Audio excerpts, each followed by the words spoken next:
रामकृष्ण हरी मंडळीनो, आज आपण संत तुकाराम महाराज यांचा अभंग हिरा ठेविता ऐरणी वाचे मारिता जोघणी हा अभंग, या अभंगाचा भावार्थ निरूपण आज आपण या व्हिडिओमध्ये बघणार आहोत. तत्पूर्वी एक छोटीशी विनंती तुम्हा सगळ्यांना आहे.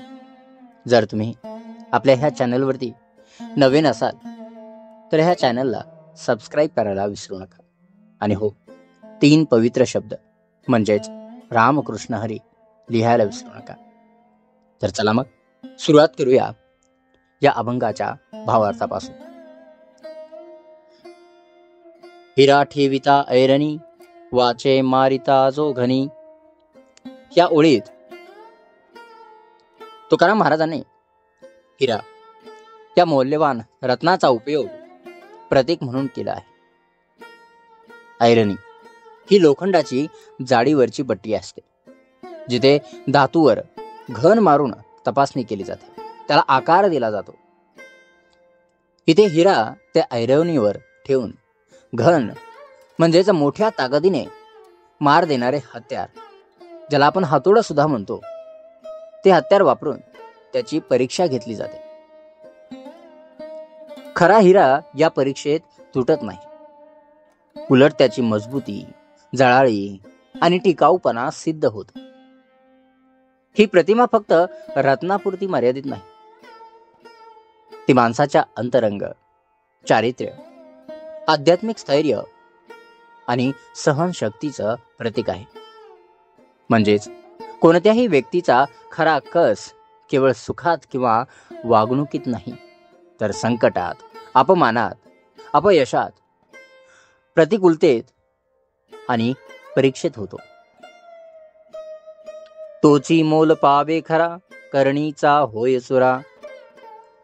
इथे तुकाराम महाराज तुलना करत आहे खऱ्या आणि बनावट गोष्टींची. खरा हिरा परीक्षेला टिकतो, म्हणूनच तोची मोल पावे म्हणजे त्याचं खऱ्या अर्थाने मूल्यमापन केलं जातं. पण जो करणीचा चुरा आहे, म्हणजेच कृत्रिम, नक्कल केलेला, वरून नुसता झळकणारा पण आतून कमजोर, तो एका धक्क्याने, एका फटक्याने त्याचा चुरा होतो, म्हणजेच फुटतो, तुटतो.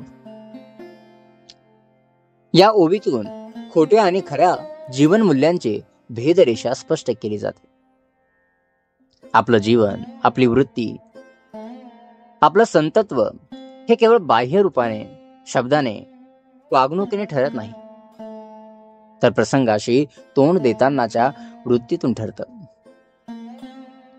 मोहरा तोची अंगे, सूत नजळे ज्याचे संगे. मोहरा म्हणजे सोन्याची शुद्ध मुद्रा. हे सोनं अग्नीमध्ये टाकल्यावरही वितळत नाही, उलट त्याचा शुद्धपणा वाढतो.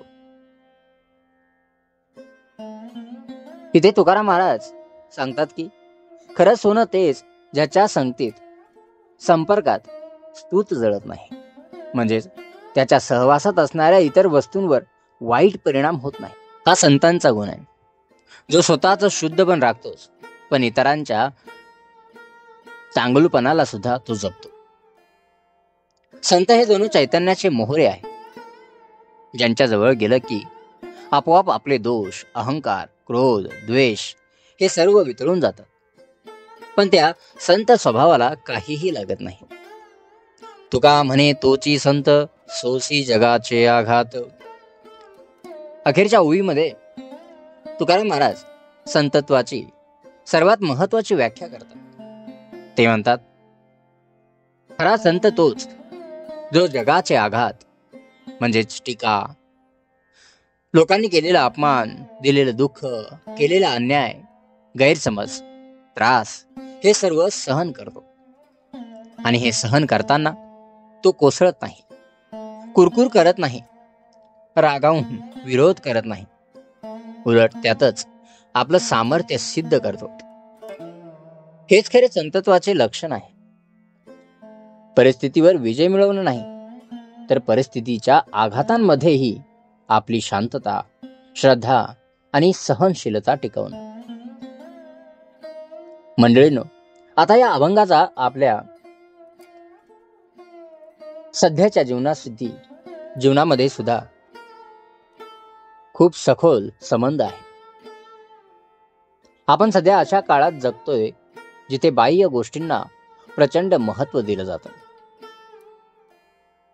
जसे आपल्या सोशल मीडियावरती असलेले फॉलोअर्स, आपली प्रसिद्धी, बोलण्याची स्टाईल, इमेज. पण तुकाराम महाराज या अभंगात आपल्याला सांगतात की माणसाचं खरं मूल्य तेव्हा समजतं जेव्हा त्याला आयुष्यात एखादी ठोस परीक्षा येते, एखाद्या संकटाला सामोरे जावं लागतं. संकट, अपमान, टीका, अपयश या सर्व गोष्टी म्हणजे आयुष्याने आपल्याला घन मारण्याची ऐरणीवरची वेळ असते. अशा वेळी जो तुटत नाही, खचत नाही, उलट अंतर्मनातून अधिक मजबूत होतो, तोच खरा हिरा आहे. आणि जो वरून तेजस्वी पण आतून कमकुवत असेल तो फुटतोच. आज आपल्याला खरं संतत्व, खरं शौर्य, खरं चारित्र्य पाहायचं असेल तर ते त्यांच्या संकटातील वागणुकीत दिसतं. संत हे केवळ उपदेश करणारे नसतात, ते जगाच्या आघातांना सहन करणारे असतात. त्यांच्या आयुष्यातही त्रास, अपमान, उपेक्षा, दारिद्र्य असतंच, पण तरीही ते शांत, क्षमाशील आणि सेवाभावी राहतात. आपल्यालाही या अभंगातून हे शिकायला मिळतं की संकट ही फक्त तोडण्यासाठीच येत नाही, तर ती आपली आतली संपत्ती उघडी करण्यासाठी येतात. आपण खरे हिरा आहोत की चुरा हे संकटाच्याच क्षणी समजतं. आणि संकटही तोडायला नाही तर घडवायला येतात.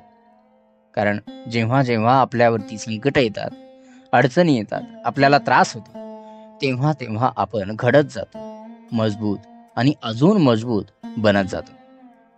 तर मंडळींनो, जेव्हा कधी आयुष्यामध्ये संकट येतील, ज्याप्रमाणे संत तुकारामांनी सांगितलंय, संत तुकाराम महाराजांनी सांगितलंय की संकट जरी आली तर त्या खऱ्या हिऱ्याप्रमाणे मजबूत राहायचं, सहनशील बनायचं आणि आपलं तेज कमी न होऊ देता उलट त्याच जोशाने अजून जास्त झळकायचं, आपलं तेज अजून जास्त जगाला दाखवायचं. तर मंडळींनो, बऱ्याचदा आपण बघतो की अडचणी आल्या, संकट आली, त्रास झाला की लोक टोकाचं पाऊल उचलतात आणि आपलं आयुष्य संपवतात. त्यामुळे असं काहीही न करता जर आपण संत साहित्य वाचलं, संत तुकाराम महाराजांची गाथा वाचली, तर अशा प्रकारे आपल्याला मार्गदर्शन होईल आणि आपण संकटांना तोंड देण्यासाठी नेहमी तत्पर असतो. जेव्हा आपण संतांच्या छत्रछायेखाली येतो तेव्हा आपण गोष्टी संपवण्यात नाही तर घडवण्यात विश्वास ठेवत असतो. त्यामुळे तुम्ही संत तुकाराम महाराजांचा हा मार्ग जो आहे तो अंगीकारायला पाहिजे आणि आपलं आयुष्य सुंदर सुंदर आणि अजून जास्त सुंदर या ठिकाणी करू शकतो. हिरा ठेविता ऐरणी, वाचे मारिता जोगणी, अशा प्रकारे या अभंगाचा आपण भावार्थ बघितला. या भावार्थाचा आपण प्रयत्न केलेला आहे. हा प्रयत्न तुम्हाला कसा वाटला कमेंट करून नक्की सांगा. तर भेटूया पुढच्या व्हिडिओमध्ये. तोपर्यंत धन्यवाद.